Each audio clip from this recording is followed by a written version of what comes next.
Olá, somos o Grupo G, compostos pelos alunos Dylan, Thales e Felipe. Essa videoaula faz parte dos vídeos de FAQ do primeiro semestre de 2015. O objetivo principal desta videoaula é que o ouvinte entenda o ciclo para execução de instrução através dos 7 passos. Infere-se que o ouvinte tenha conhecimento prévio da máquina de Von Neumann e sobre a organização de uma CPU. Caso queira se revisar tais assuntos, eles são explicados em vídeos citados na descrição. Determinadas etapas não serão completamente detalhadas, contudo, em nada interferirão no objetivo principal do vídeo.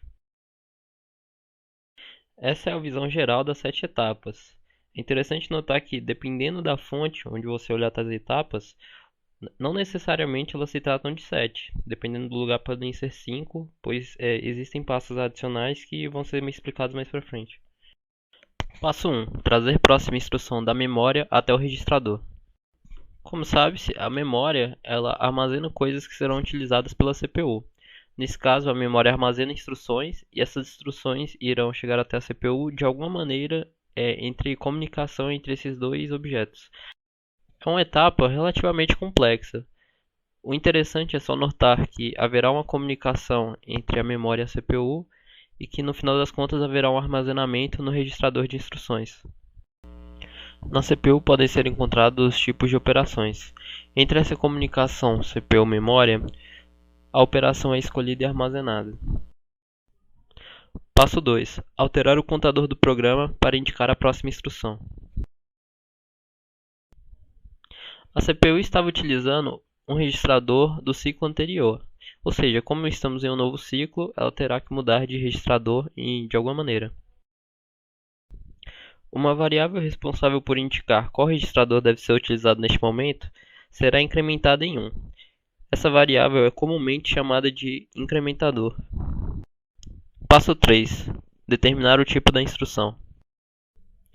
O passo 3 é uma espécie de marco, pois determina o início da parte de decodificação do ciclo.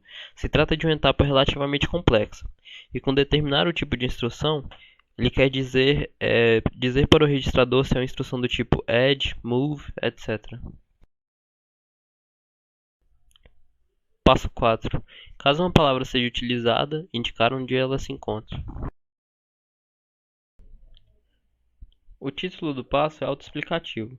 Se uma palavra de dados é utilizada na instrução atual, esse passo dirá sua localização. Continuamos na parte da decodificação do ciclo. E note que é um passo opcional, logo os 7 passos nem sempre são 7. Mais uma vez, há uma árdua comunicação entre a memória e a CPU. Passo 5. Trazer a palavra para o registrador da CPU, caso seja necessário. Note que este passo é opcional, assim como o passo anterior, ou seja, se você não utiliza uma palavra em uma instrução, não há necessidade nem desse passo nem do passo anterior. Mais uma vez, ocorre uma extensa comunicação entre a memória e a CPU.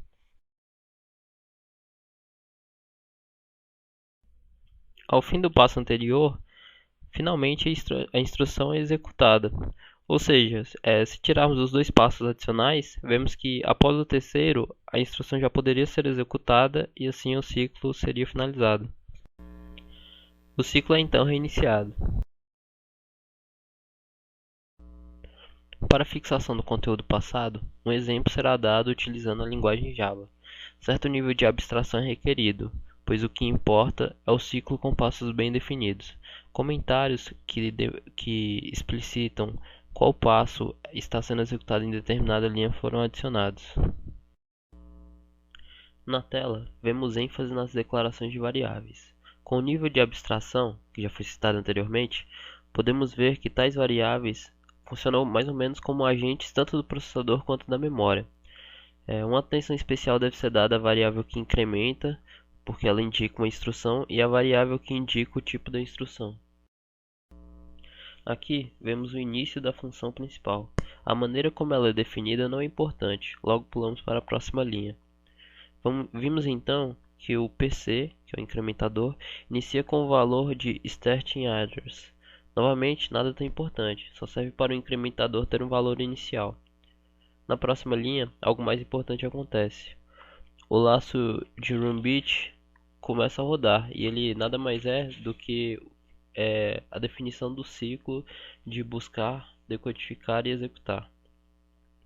A instrução é, então, o conteúdo atual da memória. A próxima linha refere-se ao passo 2 das 7 etapas. Note que a instrução foi definida antes da incrementação. É como se fosse uma incrementação pensando no futuro.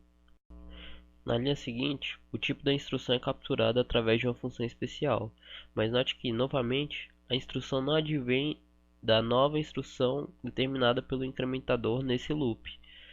Ou seja, novamente o incrementador só influenciou no próximo loop, como se fosse no futuro. Caso uma palavra seja utilizada, a próxima linha irá armazenar onde tal palavra se encontra. A outra linha faz algo semelhante. Se há uma palavra para ser utilizada, ela será. Por fim, a instrução é executada e o ciclo se repete. E, mais uma vez, um resumo dos passos do ciclo é mostrado. Acabou de ser mostrado um código que descreve o ciclo através de software. Acontece que um software que faz esse ciclo de passos para outro software é chamado de interpretador, e esses interpretadores foram muito importantes para a história dos computadores. Essas foram as referências utilizadas de fonte ao vídeo, e nada externo a isso foi utilizado. Este vídeo é licenciado sob a licença Creative Commons. E este é o desafio que o grupo propõe para os ouvintes. Esperamos que você tenha gostado e até a próxima.